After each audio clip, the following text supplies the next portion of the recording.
Too much mud, sipping on James the Reaper, nigga. Scroll through pictures of myself, gotta face my demons, nigga. If no one else, I'ma do it myself, I plan to leave a nigga. Front on, I'm gon' lead on my own. Hustlin', ballin', got it right now, I'm strong. Yo, what it do? It's your boy KB's TV, man. We back with another video. We back with another reaction. And today's video of this title is the aura of Michael Jordan. Y'all already know they call him Black Jesus, so hey, we finna get into this video, man. Make sure you like, comment, and subscribe. Comment what video you want your boy to react to next. We gonna do that, man. Let's get into this video. To some, he was a rival. But all I know is head-to-head, Detroit, Isaiah, better than Chicago. Oh, I'm saying is Giannis. To others, a demanding teammate. He tested everybody he played with, and I stood up to him. He hauls off and hits me in the chest, and I just haul off and hit him right in the fucking eye. But for almost every basketball player, Jordan was the biggest inspiration. Everyone wanted to be like Mike. You know, you want to be fast like Isaiah, shoot like Bird, rebound like Barkley, pass like Magic, be dominant like Shaq. But man, I wanted to be like Mike. To the world, MJ was an icon, a global superstar who changed the NBA and sports culture forever. One day you might look up and see me playing a game at 50. Oh, don't laugh. To honor his legend, we've compiled a collection of the greatest stories about his airness. A player whom they called the Black Jesus, and the guy with the most aura in NBA history. There were certain players throughout NBA history who put fear in opponents' hearts. Kobe was one of them. Shaq was feared due to his immense size and physical prowess. Allen Iverson was feared too, as everyone was afraid to get their ankles broken by AI. While Larry Bird could take all your confidence away with one line. It's really just teasing. I look around and everybody's looking at me. I go, who's coming in second? However, nobody was as feared as Michael Jordan, who was as equally vicious and vindictive as he was a great basketball player. Nick Anderson said 45 is not 23. Oh, Lord. I would have said, man, y'all, you don't shut the fuck up. What is you doing? That boat took out that damn thing. I saw 2-3. I said, oh, Lord, we're in trouble. You did not want to piss Michael off, ever. Michael, who do you think you are? So at half, I have 10, and he has 4 points. He ended up with 44, and I ended up with 12. Even though he played before the smartphone era, Jordan would read every news article and watch every TV segment to find even the tiniest bit of inspiration. Before the 1992 NBA Finals, some analysts suggested that Clyde Drexler might have an edge over Michael Jordan because he was a better three-point shooter. So, what did Jordan do? He scored 6 threes in the first half, breaking the finals record for most threes in a half, as well as for most points in a half with 35. On March 19th, 1993, Washington Bullets guard LaBradford Smith went off for a career-high 37 points in a road loss to the Chicago Bulls. Following the game, Smith reportedly told Jordan, "Good game, Mike." Claiming that he felt Smith was mocking him, Jordan supposedly told people that he would drop 37 points against Smith in the first half of the team's next meeting, which was scheduled on the very next night. Jordan didn't quite live up to his braggadocious claim, as he only managed to score 36 points prior to halftime. Years later, Jordan admitted that Smith never said, "Good game, Mike," and that he simply made up this story to give himself some added motivation. But when you provided that motivation yourself, you were in big trouble. We in Chicago. JR is having a good game. I was just like, yo, keep killing Mike can hear me. I see him and Mike having a conversation. He's like, he don't really know, he's excited. Now MJ on the back leg joint. In this next 6 to 7 minutes to play, y'all. We down 25 now. It was just at 2. Mike had 18. He had like 40 now. MJ was ruthless, and he wasn't hesitant to pick on anybody and say whatever came to his mind. When the Chicago Bulls faced the young and talented Charlotte Hornets in the first round of the 1995 playoffs during a crucial moment in Game 4, with the Bulls up 2-1 in the series, Muggsy Bogues had the ball during crunch time, with MJ guarding him. Jordan stepped back and gave the 5'3" Bogues the chance to shoot, while yelling, "Shoot it, you fucking midget." The shortest player in NBA history took the shot. It didn't come close, as he was just another victim of Jordan's brutal trash talk. However, Jordan didn't care about size, and he wasn't afraid to challenge much bigger players. After Dikembe Mutombo bragged that Jordan never dunked on him, You haven't got me in 6 years. Just go and say it. No. MJ got As soon as he said that, he came back and dunked on him. It's like You talk trash to him, you firing him up, or you it click like that for him, and it's over with. The very next game they played, while giving Mutombo a taste of his own medicine, the infamous finger wag. A very similar story happened in Utah when the Bulls played the Jazz, and Michael dunked hard on 6'1" John Stockton. Jazz owner Larry Miller yelled, "Pick on someone your own size." So, on the next possession, MJ dunked on 7'1" center Mel Turpin and shouted, "Is he big enough for you?" But Michael was competitive in everything, not just basketball. During the 1992 Olympics, the members of the Dream Team often played cards and shot countless rounds of golf between games. They also played ping pong, where one player ruled supreme, the young college guy Christian Laettner. Laettner defeated Jordan badly the first time they played, and for 2 days, MJ didn't want to talk to anybody, feeling humiliated by a guy who hadn't even played a second in the NBA. But Michael, being Michael, secretly had a ping pong table delivered to his room. I've heard through the rumor mill that Michael's very competitive. That's what it is. He's very competitive. Cause, bro, ping pong is that serious to you, bro. You hate it. He hate to lose, so he went and ordered his own.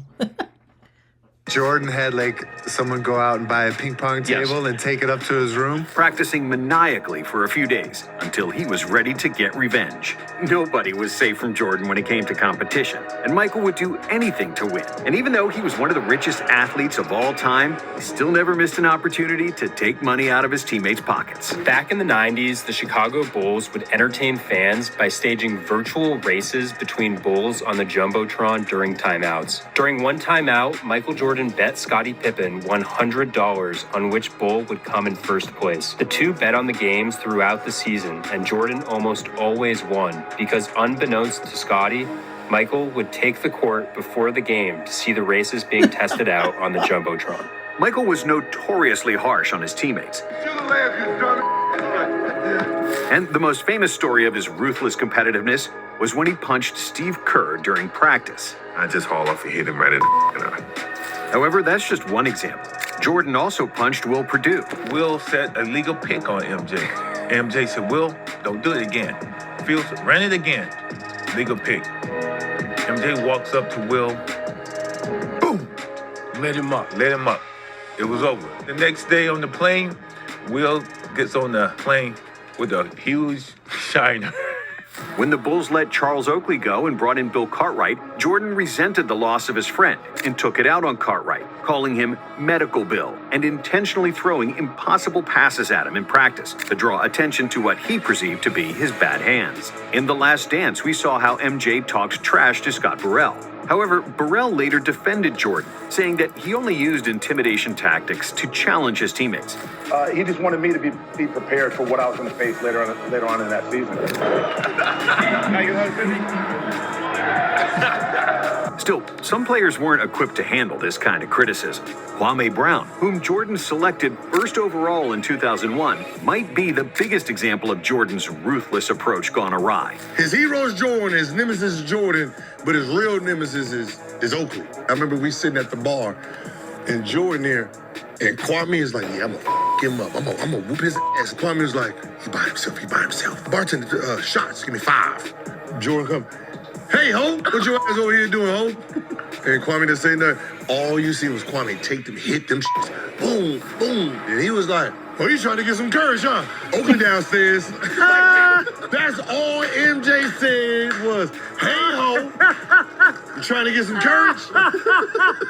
Oakley downstairs. After Kwame's disappointing first couple of months in the league, the 38-year-old Jordan, who unretired and became Brown's teammate, started bullying the 18-year-old to toughen him up. Even when he was past his prime with the Wizards, MJ still had plenty of highlights, and he could still get under people's skin better than anybody. When Jordan played Kobe, Jordan won, and then at the end of the game, I guess Kobe was running some Jordan 8s. And, Jordan smacked him on the butt and said, "You can wear the shoes, but you'll never feel them." Yeah. However, all those stories of trash talk wouldn't be as amazing if Jordan's game couldn't back it up. His teammates said that the Bulls' practices were often harder than games because Jordan demanded perfection, which in turn made the actual games easy. One thing about Michael Jordan was he never asked me to do something that he didn't to. Jordan was a star and a leader from the moment he stepped into the NBA, scoring 37 points in his third game and leading the league in total points in his first season in the league. His aerial ability was unmatched and something the NBA had never seen before. When he dropped a career-high 69 points against the Cavaliers, he was telling poor Craig Ehlo exactly how he would score on him, and then he did it. Even his biggest critics had to admire Michael's game. Joe and I would be on the phone, and we'd be talking because we got to play against them, right? And they were playing New Jersey in Chicago. And Joe and I, we talking, and Jordan came down on the left side, caught on the left wing, went through a couple of dribbles, and then he took off on the left box. And dude floated all the way to the right box. And then laid it up on the other side. And I swear to God, Joe and I were on the phone, and for about 5 minutes, man, it was just dead silent. Just dead silent. MJ's scoring prowess is well known, but his defensive ability was equal to it. Quick, agile, strong for a shooting guard, Jordan was a nightmare for opposing wing players. Due to his long arms and gargantuan hands, he was able to clasp the ball like it's an apple and outright snatch an opponent's dribble. Michael ranks 4th all-time in steals, and in a 1988 game against the Celtics, he stole the ball 8 times in the first half. It's been the Michael Jordan show so far with 8 first-half steals. That's a Bulls record. Of course, the most famous and the most important steal of Jordan's career happened during his last game for the Bulls, when he stole the ball from Karl Malone, after which he made arguably the biggest shot of his life. Number 6. Jordan, open, Chicago with the lead! For his career, Jordan made 28 game-winning shots, including an NBA record 9 game-winning buzzer beaters, which cemented his status as one of the most clutch players ever. Good, the game's over! After Jordan retired in 1998, the Bulls had a catastrophic... Somebody in my comment section said that too. Like, is Jordan, Bird, and everybody else. Hey, I did not know that. I did not know that he had 9 buzzer beaters in them type of situations, but I did not know. It's crazy. Setting a modern-day record with just 49 points scored in a 1999 game against Miami. Man, they had 8 steals in the first half? Bro, what? Setting a new record for offensive futility. They score only 49 points. Michael had 39 games of 49-plus points with the Bulls, which proved how badly the Bulls needed it. In 2007, at the age of 43, Jordan was running a basketball camp when he got challenged by the best high school player in the country, O.J. Mayo. In front of my camp, he starts this thing about, you can't guard me, you can't do this. I got my campers here, so I can't really go where I want to go because of my camp. So I stop the camp, send the kids to bed. We go back to playing, and he starts his whole thing that you can't guard me, you can't do this. And then finally I just said, look, dude, you may be the best high school player, but I'm the best player in the world. So from this point on, it's a lesson. And from that point on, it was a lesson. He definitely won a game. Even when he was past the age of 50, Jordan's competitiveness was unmatched, and he was still able to beat NBA players one-on-one. He did have the chance to go one-on-one with Michael Jordan earlier in the year. Can you take me a little bit through the game? It was a dream come true for me. At least because my boss now. In his early years, Jordan was not a drinker, never touched alcohol during the 80s, but he suffered from insomnia, and a doctor told him to try drinking a couple of beers before bed to take the edge off. After that, Jordan started drinking regularly, oftentimes before games. However, that didn't have any impact on his game. On the bus, and MJ like, man, drop me off here. And drop him off at the bar. He say he gonna have some beers. He tell us to pick him up on the way back to the game. We get on the bus. Yeah, man, I'm feeling good, right? Bubbly. You can smell the beer on it. Going through warm-ups, man, I'm seeing 3 rims. I'm gonna shoot at the one in the middle. Got 30 at half. Even after 36 holes of golf and a dozen beers, MJ could still score 40. Meet me at Sunset Ridge. Early, we're gonna go play 18 holes. We played around, beat him for a couple thousand, and I'm getting ready to leave. Now, the Bulls are playing that night. They play Cleveland. So I'm thinking he's leaving. It's 10 o'clock. He's like, no, let's go play again. We roll around another 18. He goes, I'll bet you that we win by 20 points and I have more than 40. Son of a gun goes out, scores 52, and they win by 26 or something after 18 holes of golf. And 36 holes of golf. 36 holes of golf and having like maybe 10 Bud Lights. Jordan's aura was simply unmatched, and he is by far the coldest dude to ever touch a basketball, and someone who could intimidate players just by his presence. One time we played the Bulls, we get off the bus before the game. Jordan parks inside his Ferrari, we getting off the bus, and he's smoking a cigar. Before the game? Before the game. And he's like, who's going to check me? Everybody pointed at Calvin. One time, Michael got so bored that he started counting his points backwards against Steve Smith. One time I know he started counting backwards. You know, he said something like 38, and I didn't get it, Reggie. You know what I mean? And he started saying 36. He said, wait a minute. So he's going backwards. And now if he gets to 0, he got 40. MJ could hit free throws with his eyes closed and switch hands mid-air before a That's layup how in the boring NBA he Finals. was, bro. Nobody was above Jordan, not even presidents. There is a reason you call somebody the Michael Jordan of. Michael Jordan of neurosurgery, or the Michael Jordan of rabbis, or they know what you're talking about. Because Michael Jordan is the Michael Jordan of greatness. He is the definition of somebody so good at what they do that everybody recognizes. With iconic quotes like, And we're walking off the floor, and Tex looked at me and said, you know, there's no I in team. It's not an I in team, but it's I in win. or I've never lost a game, I just ran out of time. And to learn to succeed, you must first learn to fail. Just added to Jordan's legend. Of course, there's also the iconic I'm back one-liner when he unretired for the first time in 1995, which was something that the Terminator would say. I'm back. And in fact, for many players' championship dreams, Jordan indeed was the Terminator. And even though those big 90s suits look out of style now, they still look good on Jordan, who inspired a whole generation on how to dress. And he was the very epitome of cool.